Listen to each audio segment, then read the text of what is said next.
Welcome to the Gluck Solution Podcast. I am Dr. Errol Gluck, executive life coach, clinical hypnotist, and master problem solver.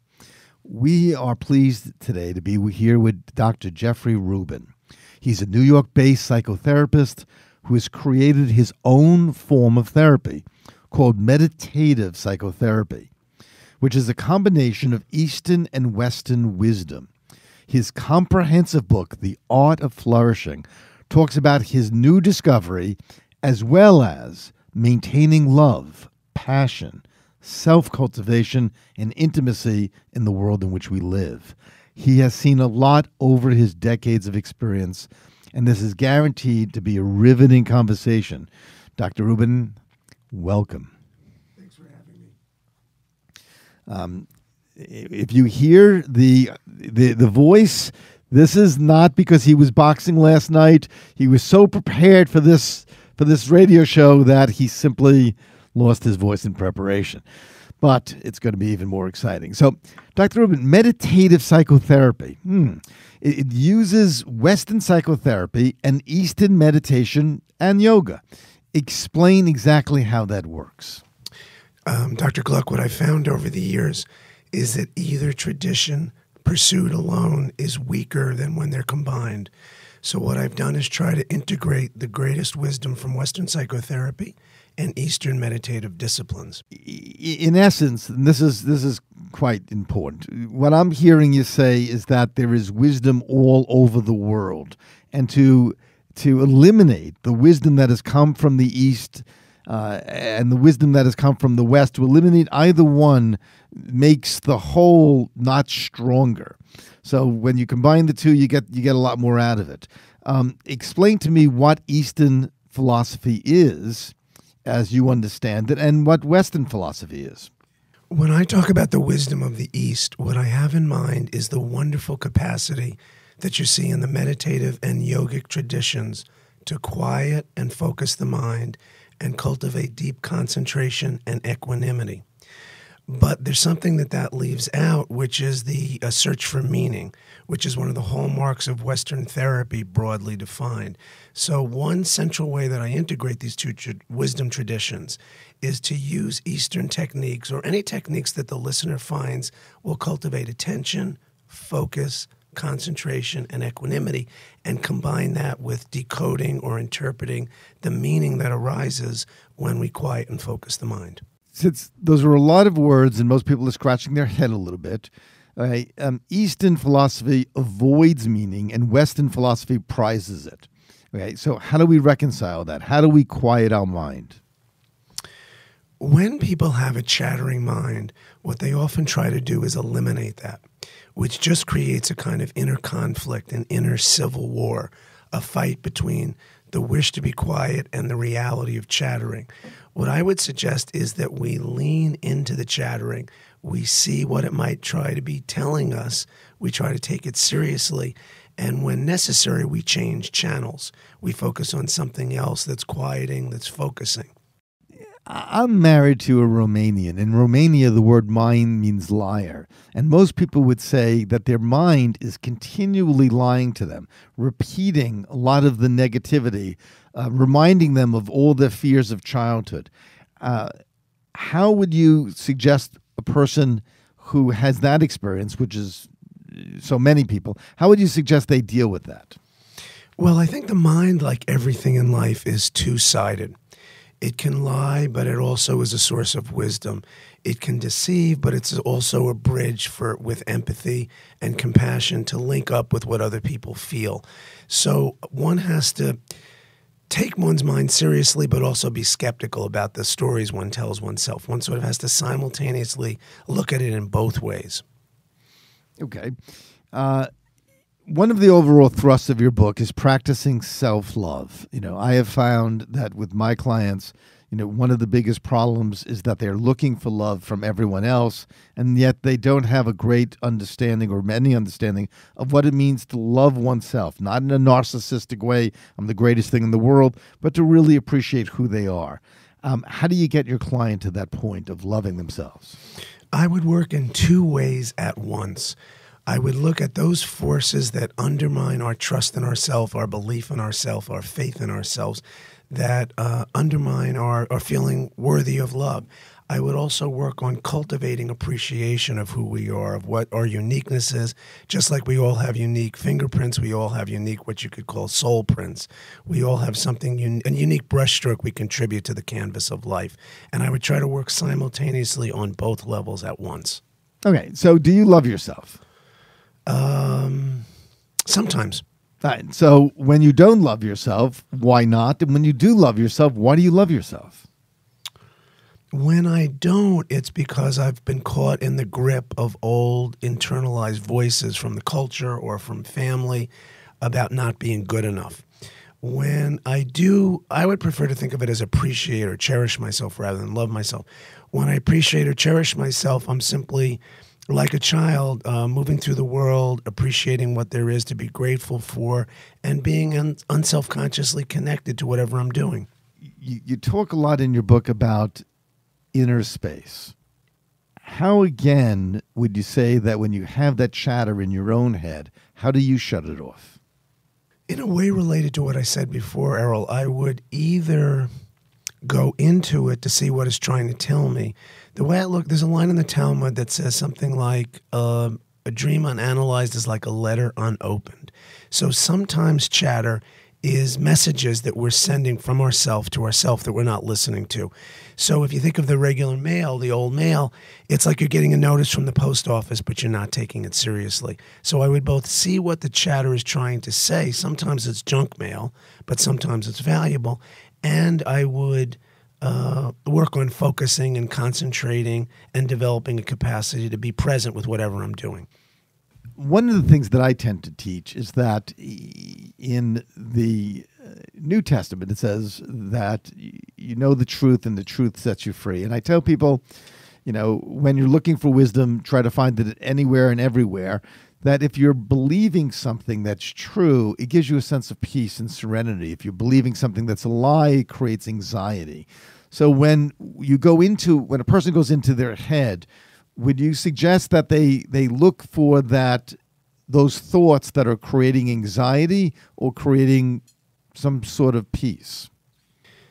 The mental health field and the self-help field tends to be divided among those two things that you just raised. You're raising a very important question. And people choose one or the other, like they choose Eastern wisdom or Western ways of being. And I think rather than choosing, we need to incorporate, as you just said, what's valuable in each. So those people that try to move too quickly to the positive end up staying knee-deep in the negative, and they don't even realize it. I just wrote an article about this on HuffPo Culture on positive psychology. So we have to watch out for rushing to the positive and neglecting where we're stuck. We have to watch out for staying stuck in where we're stuck and not looking at what we can be grateful for. We need to do both simultaneously. Yeah, actually, I completely agree. You mentioned that you see beauty as the opposite of cultural sleaze, information overload, and other factors. What kind of beauty are we talking about? And isn't beauty somewhat subjective, and isn't cultural sleaze somewhat subjective? Many people have a growing sense that we're overwhelmed with trash and sleaze, and we don't want to see the crotch of another actress. We don't want to be reduced to the least common denominator in political campaigns. And that's what I mean by the sort of the culture of sleaze. By beauty, I mean at least three things. And I would also encourage the audience to find what they feel is beautiful, not be limited by my belief. One is beautiful characters, people that have virtuous souls. And you can feel it when you're with them. And you feel better and you feel happier to be alive when you're with such people. And it can be very, very ordinary. It doesn't have to be a Mother Teresa or a Dalai Lama. Two, artistic and athletic performances that are stirring, that move us, that make us, again, happy to be alive. And the third is the ordinary beauty of nature or faces or that kind of thing, or sunsets. Right, so what I hear you saying is there is a higher ground. There's a higher spirituality. If you look for it, you're going to actually not only find it, but it's going to do something for you. Yes, and I would say that it's in ordinary life, that often we look for it transcendentally. We look for it in another world or in heaven, but it's right here, right now. It's in the laughter of the children we just passed on the street. It's on the warm smile someone gives you who's making you coffee. It's available now, and we need to appreciate it as a counterforce, a counterweight to the sleaze that's drowning us. Now, what would you say to what appears to be the common obsession, that women are obsessed with weight, with their beauty, with the way in which they look, and men are completely obsessed with whether or not they have enough money to be a man, to get married, to support their family, but more important, they define themselves by their money. What would you address these two very common obsessions? It's a very good question. The way I would think about that, I talk about in the first half of the book, and that's cotton candy self-care. Remember the amusement parks, and you got cotton candy. It looks good, it tastes good, and 3 seconds later, we're hungry for something sustaining and nurturing. So what I would argue that a lot of the problem in the world right now is not just the environment or the absence of viable political candidates or the economy, but it's also the way we're responding to that. And one terrible way we're responding to that is we're taking very bad care of ourselves, and the heart of taking bad care of ourselves is seeking cotton candy rather than what nourishes our souls. And I would look at this obsession with beauty and money as cotton candy. It looks good, it tastes good, and at the end of the day, the person's hungry for something sustaining, like friendship, like connection with meaningful people, like appreciating beauty, et cetera, et cetera. Dr. Rubin, I use hypnosis as a means of changing a ingrained belief system. Now, this belief system is so overwhelming. The obsession with beauty, the obsession with money, and even though everything that you're saying I completely agree with, how do you get that obsession out of their head, even though what you're saying makes complete intellectual sense? I would try to show them that it's not in their interest to operate that way. I would try to talk about for example, if I was talking to a woman about this, I would talk about moments when she really felt happy to be alive. And I bet those moments were when she was really listening to her child or really heartfelt discussion with a friend. And I would try to show her that it's not actually even in her interest to be pursuing what she's pursuing. The same with a man and money. I would say when you closed the deal, there was a rush. But when you went to your son's soccer game and he looked up in the stands and you were there and he smiled, that may have been more, you might have felt more prosperity at that moment. So I would try to show them their images of prospering are narrow and are not really serving them. And the reason they keep having to earn more money or spend more hours on the beauty is that it's cotton candy. It's like a bucket that has a hole and you pour water in and it keeps leaking out. There's something wrong with the way we're looking at the whole thing. I want to, in this discussion, introduce my co-producer here, Becky. She's not only the co-producer, but she's one of the backbones of Gluck Solutions. Becky, what kind of questions would you like to ask Dr. Rubin? I'd love to know what the difference between religion and spirituality are to you. That's a great question. So when people talk about spirituality these days, spirituality is very, very popular. It enjoys a wonderful status. It's viewed as almost completely a constructive thing, and no one bothers saying what it is.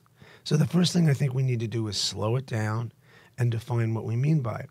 So several years ago, I started listening more closely to family, friends, colleagues, writers when they talked about spirituality, and what I discovered is it's not one thing.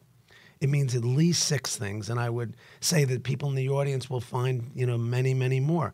So one thing it is an experience we've all had of kind of simple, easeful, natural wakefulness. Just being awake, appreciating the light as it's coming in, as you're getting out of the subway. Second, it's that experience of being connected to something. You're taking a walk or a jog at night. You feel the breeze on your face. I call that the spirituality of union. So the first one's natural wakefulness. The second one is spirituality of union. The next one is different. It's a spirituality of character. It's when you see a beautiful deed. When I guess it was the Amish. A man killed an Amish father and some kids, And the mother of the deceased kids and husband set up a fund for the wife of the man that killed her husband and kids. Wow. So yeah, you can read about it. It was in the news several years ago. That's the spirituality of character. It's demonstrating characters, qualities that are neglected in normal secular Western life. Awe, wonder, wisdom, tolerance, love. It's qualities that we don't put that much emphasis on. So that's the third. So the spirituality of union, natural wakefulness, character, spirituality of meaning and purpose. Christopher Reeve famously said that after his accident, he felt his life was more meaningful than before because it was devoted to a cause. He was trying to help people that had gone through what he went through. The next is the higher self. That's also illustrated by the story that I told you before. It's also illustrated by those people that visit in death row the person that killed their grandkid or killed their kid and develop a relationship. It's very, very hard for most of us, but in our own way, at times we come from a better, higher self. That's another kind of spirituality. And the final one for me is what I call spiritual path, which are the techniques, the practices to cultivate those other qualities. Union with the world, however you define it, higher meaning and purpose, higher self, character, or wakefulness. So it's how we get to that. That could be prayer, it could be meditation, it could be yoga, tai chi, etc. It's the way you choose to. Sounds like it's a lifestyle more than. That's right. And as you can hear in the other, they're experiences. So spirituality and religion they're different, but they can overlap. And I usually see religion as, and all religions in their highest form, I think, it becomes spiritual. But religions are systematic rules, regulations, and traditions that create a sense of community, belonging, and hopefully some morality that it keeps the whole religion together. I see spirituality as a sensitivity to everything around, an appreciation. Something that's very, very personal, not something handed down for thousands of years, but something you develop yourself. So, Becky, would you see yourself as a religious and spiritual person? And I asked the same question to Dr. Rubin. You first, Beck. I would say spiritual. I think that a lot of what you're talking about, too, with the cotton candy theory, if you live your life that way, you're not going to find the satisfaction that lasts a lifetime. But, I mean, when you find the beauty in life and the joy in these experiences, like the laughter and the child who passed the sidewalk, that's what makes life worth living, I think, and definitely makes you feel spiritual and fulfilled. Exactly. The thing that I love about spirituality is that you're not competing against anyone. In spirituality, for me, is I'm experiencing, I'm not competing. In religion, often there's a competition. I'm doing it right, I'm doing it wrong, I'm doing it sinful, and so on and so forth. I like the idea of personal growth being personal and not that I'm in a race with someone else trying to get ahead of them. Why is spirituality immune from criticism? Often when I've lectured on spirituality, and especially in New York City the last few years, but in other places too, after I talk about these 6 kinds of spirituality and see if the audience can relate to that, I'll ask if people have any negative associations to spirituality, and always no one does. And then I'll start pointing out the other aspects. There can be something I call spiritual materialism, where people actually are competing with each other, that they're closer to enlightenment than you are. There can be self-neglect that comes from spirituality, where someone focuses on being ascetic and they're actually denying. This happens with a lot of women, and they're actually denying themselves and neglecting themselves. And in the book, I talk about some other versions of, sort of negative aspects of spirituality, negative possibilities. And what strikes me as fascinating is the audience never thinks about any of this. And then once I say it, it's like it releases them and they shake their heads, yes. But there's a kind of cultural idealization of spirituality. And what I'm trying to do in the book is both look at what's valuable in it and also look at the shadow side of it, what we have to watch out for. I want to pick up on one thing you said. You said it's difficult for people to criticize spirituality. I think, in fact, from my experience, many people criticize spirituality because those who are belonging to religious sects, whatever that religious sect is, Any type of deviation from that religious sect, any type of independent spiritual path is often looked at skeptically because it may in fact conflict or challenge the religious beliefs of that particular religion, whether it's Judaism, Buddhism, Islam, whatever the case might be. I think you're actually right. I think that's right.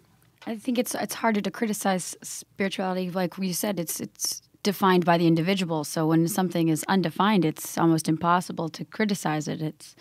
There's nothing solid there for you to really go against. I think you're right, but I think Errol's also right, and I think I was wrong in what I said before. It was incomplete what I said before, because within circles of people that value spirituality, hardly anyone critiques it. But Errol's right. There's a whole class of people in the culture that are very religious, and for some of them, there's a kind of judgmentalness and rigidity, and so they do critique spirituality, criticize spirituality.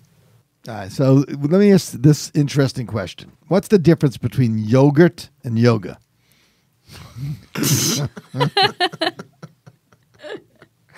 Yogurt is something I enjoy at night with strawberries, and yoga is those practices that help us become more focused, centered, and connected and joining whatever we're doing.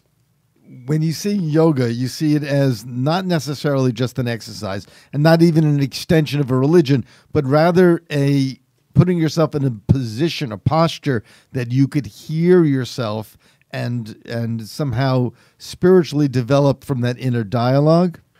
That's part of it. That would be 1/6 of it. I like the way you divide it into 1/6. It's not 1/7. Everyone out there, it's not 1/7. It's 1/6. Okay. All right, let's go. What's the other 6? There are also personal and social ethics. There's breathing called pranayama. There's pratyahara, which is careful use of the senses. And then there is choosing an object to focus on. This we would call meditation, focusing on it and becoming really one with it. So it's all of those. It's they're called yamas, niyamas, personal ethics, social ethics, breathing, conscious use of the senses. So it's ethics, body, mind, and relationships. There is a resurgence in yoga, its popularity. It has never been greater, even in my generation in the 60s and 70s. Now it seems to be even more popular. How do you account for that? I think there are at least 2 things going on. One, I think that people are overstressed, and I think there's both. With the economic downturn, workers are let go of, so the people that are still working have to do more work than they did before within the same amount of time. Also, with technology, we're busy 24/7. You wake up in the middle of the night and you go to the computer, you check your cell phone. So we're working harder, and we're looking for greater meaning and purpose. I don't want to get political, but I think many people would agree that whether you look to the left, whether you look to the right, there's a growing disillusionment that those sworn to protect us are really guiding us wisely. I think many people would agree with that. There are a lot of people that are not really happy with either candidate, for example. And so people are looking for higher meaning and purpose. And if we go back to what you said before, the cult of beauty and the cult of money, people are looking for more than money, beauty, or what the authorities are providing for us. Do you see yoga as a part of the new Buddhism, or do you see yoga as a part of every human being, regardless of religious affiliation, what they should partake in? The latter. The latter. Somehow I knew you'd say that. So, Becky, have you ever done yoga? I have, yeah. And what was your experience? I thought it was great. I mean, I'm not really treadmill friendly, so it's a great way to feel invigorated, and yet you're relaxed, but you feel excited, and it's a great feeling afterwards. So you felt probably energized and centered. Yeah, it's something very rare that I've never really experienced before, other than after I've practiced yoga. And you see, this is crucial to what we need to survive right now, to feel centered and awake. Jeffrey, tell me about your experience of yoga. I've been doing yoga for over 30 years. Initially, I looked at it in a narrow kind of way. That's why I gave you the answer of the 1/6 before. I looked at it as just a physical discipline of bringing awareness to movement. And then I discovered a teacher some years ago from India, a man named T.K.B. Desikachar, and he presented a much wider way of looking at it in terms of ethics, in terms of breathing, in terms of a way of life, a way of being. So it expanded my sense of yoga. And then eventually got curious about how I could bring it into my work. I would actually, I need to practice more. My first experience with yoga is they put me in a position. I fell on the yoga instructor. She strained her back. So it wasn't very zen for either one of us. But nevertheless, I am committed to going forward when I have some more time. I'd be glad to suggest some things, and don't give up with it. Oh, no, I won't give up with it. Yeah, I'm probably not going to get that same instructor. Now, you've said there is a distinction between childish and childlike. Yes. I want to hear from the younger one among us. So, Becky, what's the difference for you, the childish and childlike? I think that childish kind of makes one think of immaturity. You know, take your hand out of the cookie jar, you know. But with childlike, there's that innocence, that wide-eyed, not necessarily, I don't want to say naivety because it's kind of got a negative connotation to it, but it's just looking at the world without being jaded, I feel. I think that's wonderful. It's having that innocence, that capacity to dream, that capacity to feel I can do anything. I loved basketball growing up. That was my first passion. And I grew to about 5'6" in sixth grade, and then I grew to 5'7" after that. So the rest of my life.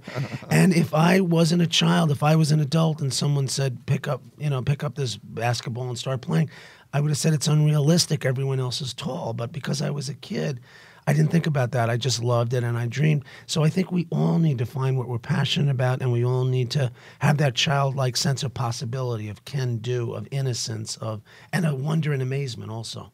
Absolutely. Oh, I like both your definitions. So I have this saying that people do not grow up, they grow old.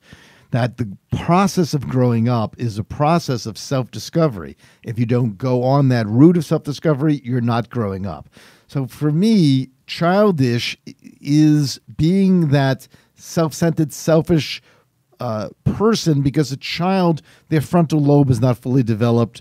Their Homo sapien brain, the frontal lobe, they're really operating more out of the middle of their brain that is all filled with emotion. But childlike is, for me, the ability to not judge, to experience, to explore, to accept, to embrace, and to be excited about that embracing. So does any of those definitions strike a bell? Yes. One key aspect is something I've learned from one of my Zen teachers, and that's to be unselfconsciously, and this is also from yoga, unselfconsciously connected to whatever I'm doing. In other words, I'm not focusing so much on me, how I'm doing, comparing with other people, but just immersed in it. And if you watch children play, that's what they're doing. They may be running and their palms are facing upward. They're freer. They're playful and freer. I would add that also. Playful, free, innocent, spontaneous. You mentioned Zen teacher. I want to ask you about that. The way I practice Zen is I try to spend an hour a week with the most annoying people I could possibly think of. And when I leave them, I'm very Zen. The question is, what do you do when you're with them? When I'm with them, I practice being Zen. Good. You talk about finding the passion in life. Now, I find lots of my clients come to me for no other reason in that even in their success, they're going through the motions. Yes. Okay. They're not really experiencing life. They're more experiencing existence on a much higher level. So how would you suggest finding passion in life? And what advice do you give people who are having trouble actually finding it? It's a very important question. First thing is notice what grabs you. Notice what draws you. Notice what you effortlessly move towards. What do you do at night? What do you do on the weekends? What do you do on vacation? What do you do when there are no shoulds? That's a clue. Another clue, interestingly, is, I talk about this in The Art of Flourishing, is what are you jealous about? Normally when we feel jealousy, we feel guilt and shame and we push it away. But jealousy is a doorway basically into what you want more of in your life. So notice when you're jealous. Also notice your dreams. Sometimes the dreams are the kind of early warning system about what we're not paying attention to that we need to pay attention to. And so I think all these things help us. Now, if a listener can resonate with these but draws a blank, don't panic and try to not judge yourself. But ask yourself, did you ever feel passion earlier in your life? And if you did, try to figure out when you lost track of it and what happened. The advice, and that's great advice, the advice that I would give is that the jealous person is normally, in fact, spending much too much time thinking about their jealousy. If you want to have passion in life, you have to first live. You have to get over the concept that there's such an idea of failure. Failure doesn't exist. All that exists is experimentation. Once you do something and you find it's not for you, you have succeeded in knowing what's not for you. Thomas Edison said he's found 10,000 ways not to make a light bulb. And then, in fact, he made one. So I would say if you want to find your passion in life, start moving towards anything that gives you an inclination of emotional excitement. And as you explore, you will, in fact, find your passion. Becky, have you found your passion? I have. Is it working for me? Absolutely. Okay, you get the raise. I think it has a lot to do with what you're saying about being childlike, though. And it's, you can do anything that you put your mind to. And if you have that attitude, then you can. There are certain limitations, Yep. like, the 5'7" basketball player. Yep. But I don't think life is worth living if you don't at least try to make your dreams come true. Right. And Errol made us a great point a minute ago, which is trial and error is crucial. Take actions, notice what happens, and view it with a playful, experimental, childlike spirit. Mm-hmm. So, Jeffrey, have you found your passion? Yes. And what is it? Therapy, teaching, writing, growing, helping people. It sounds like my passion as well. Excellent. It's good to know that we're in the same boat. So a lot of your clients seem to have gone from practical jobs to creative experiences. And when you're coaching and counseling, do you factor in their needs as well to actually pay their bills? So how do you incorporate their practical needs of putting food on their table and their need to define themselves by being a good provider with their spiritual needs of doing something that they really love? You have to balance both. And one trap is that you're just focused on dreaming, but you're not grounded. But another trap, and you see this a lot with parents and young adults.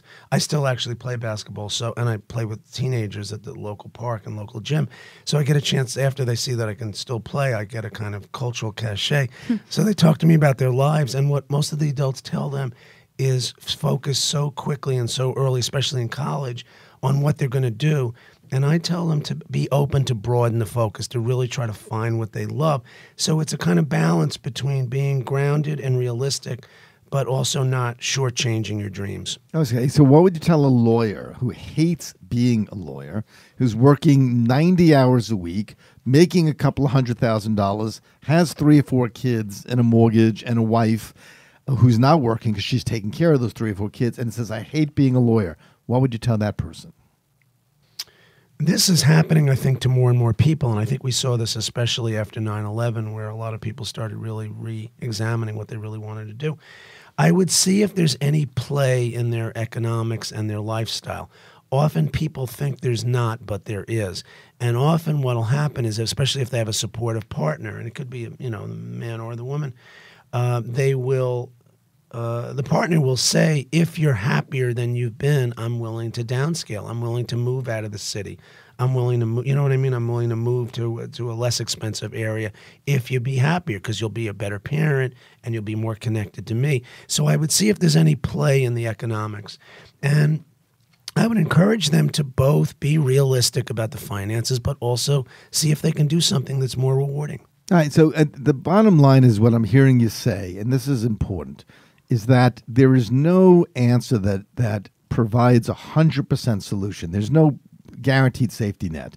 But if you're miserable, if you're unhappy, to take a step towards being more happy is simply going in the right direction. But understand, every step you take, there's a price to it. but you have to calculate where are you getting the greatest value for your life because you only live once. Right. You mentioned something in your book, which I want to talk about. You talk about communities of accountability, people who have your interests at heart. What do you see the advantage of having friends who are diverse and sometimes might even, in fact, be antagonistic to your goals? You get a greater variety of perspectives. You get more of a sense of different values if you have friends like that. What I meant in the community of accountability was a chapter on ethics. It was a talk I gave at the UN on why is there a gap between our cherished moral ideals and our actual often sordid behavior. And one of the remedies I suggested is communities of accountability. So we need people to keep us honest because we need to temper that capacity for self-deception that you talked about earlier when you were talking about the mind. So we need people that will keep us honest, keep us connected to what they know is most important to us. I hope they play that day after day at the UN because I don't think they've got it. Okay.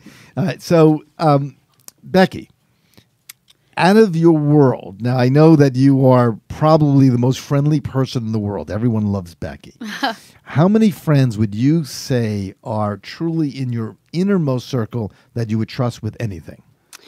I've got a handful of those people. But if we're talking about this community of accountability, you have your friends that raise you up when you need it. Especially, we're a community of actors, my friends and I. So, we have to be there to support each other.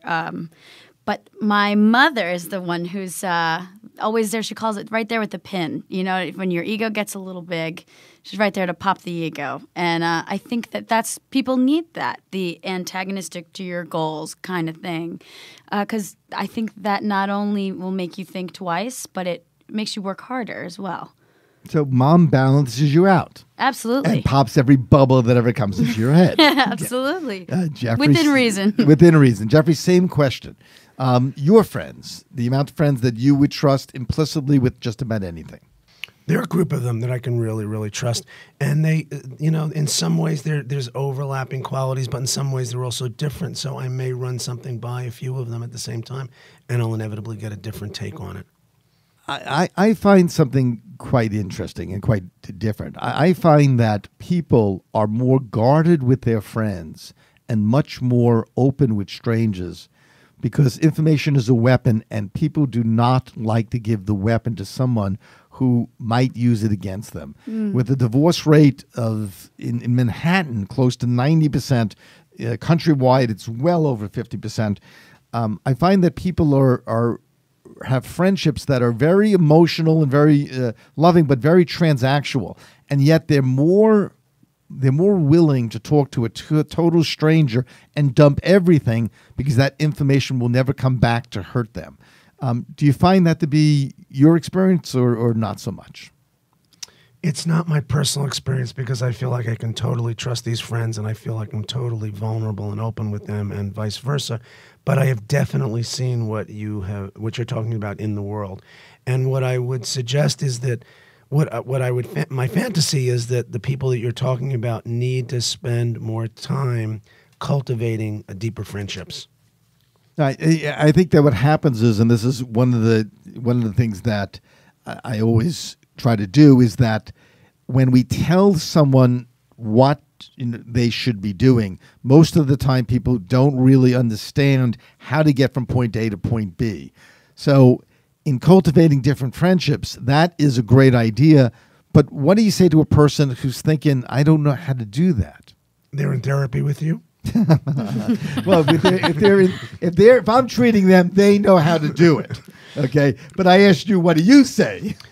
Well, if I would use the therapeutic relationship, which is a part I left out before of the integrating of East and West, one of the hallmarks of Western therapy is the notion that a particular kind of honest, safe, a self-reflective relationship, the therapeutic relationship, is a vehicle for change. That would be another part of meditative therapy. Okay. Very important. You don't have that as much in the East, although there are teachers, but it's a different sort of relationship.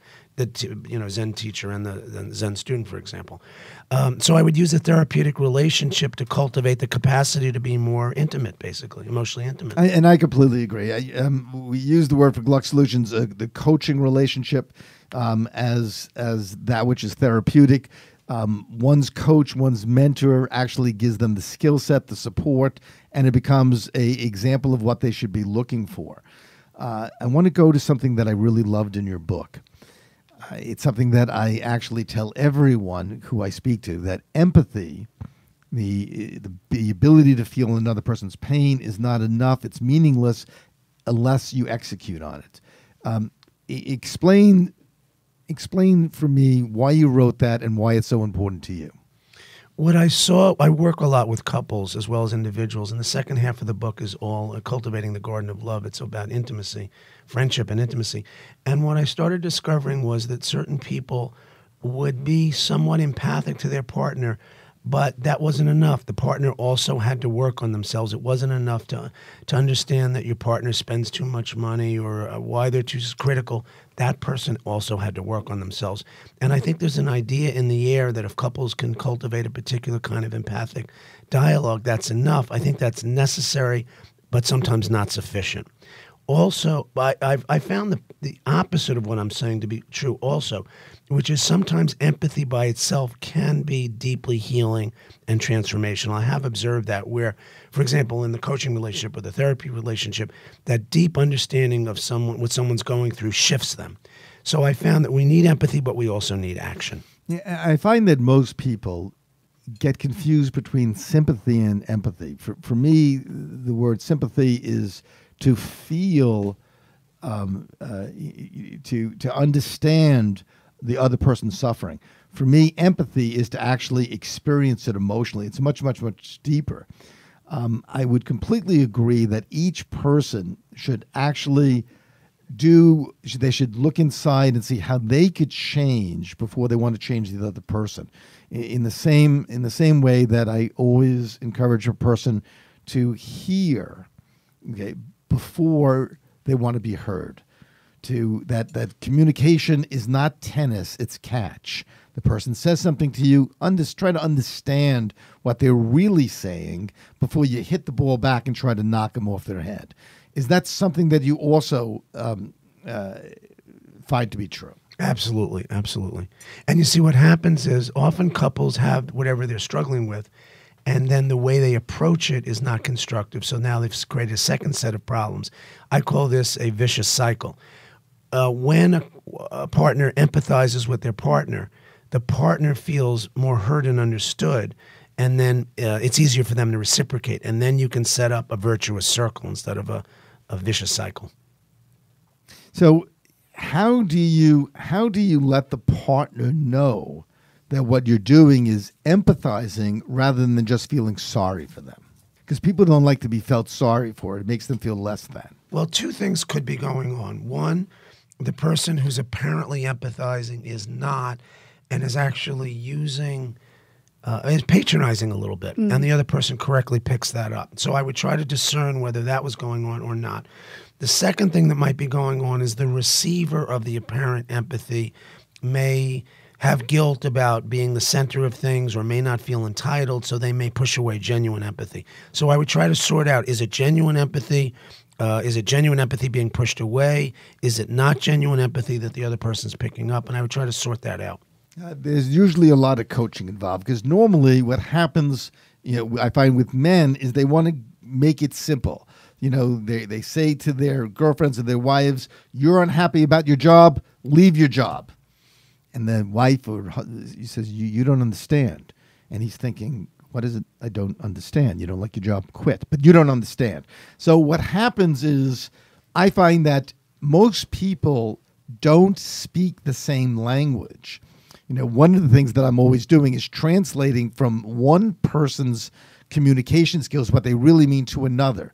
Do you find that it is necessary when you're having dialogue with your clients to actually translate Not what they're saying, but what they're really meaning. Absolutely, absolutely. That's a big part of what I do. In the chapter on emotions in The Art of Flourishing, I talk about emotional composting. If you think of physical composting, you have stuff that looks like garbage that you want to throw away, and you actually use it to enrich the soil. In emotional composting, you use emotions that would seem like stuff you want to get rid of or dump on someone or project on someone, and you use it to enrich your understanding. In the later part of the book, I talk about interpersonal composting, when couples have to translate what each other means. So this is actually a big part of what I do, is helping people really understand each other on a deeper level, what's really at stake.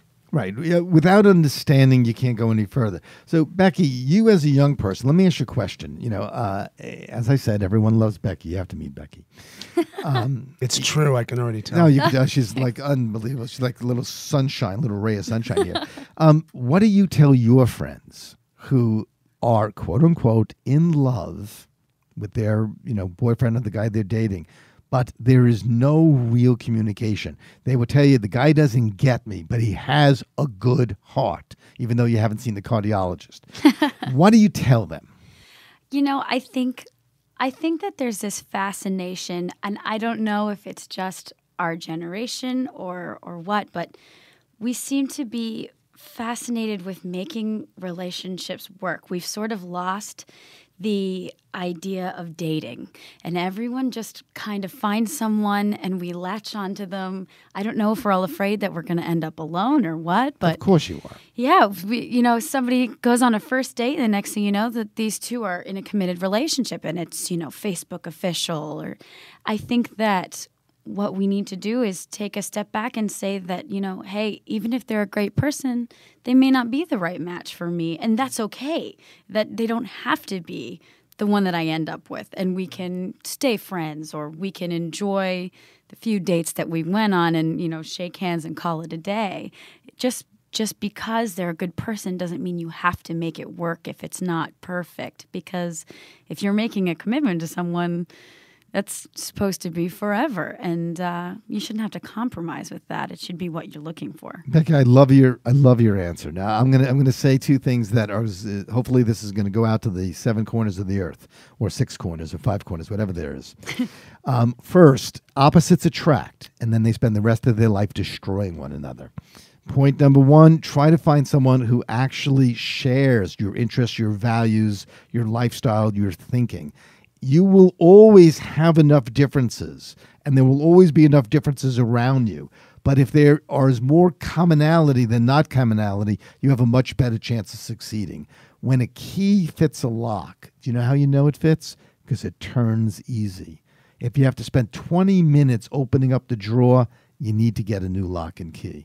So I would completely agree. But Jeffrey, what do you feel about my statement that opposites attract and then they kill each other? Do you find that people are better off being with someone who really kind of gets them? I agreed with what you said, and I've seen the opposite also true. So I've seen opposites attract. I think there are 2 sorts of relationships in general. There are these opposites.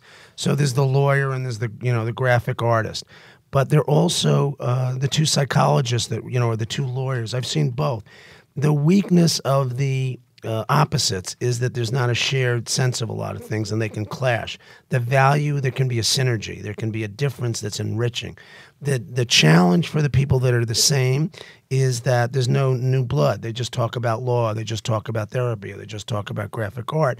The ease with it is because they speak a common language. So people are going to pick who they pick, and then they have to try to work it out, I think. It's been fascinating. You started out with a voice that we could hardly hear you, and you got so excited. Now everyone understands you, and it's the end.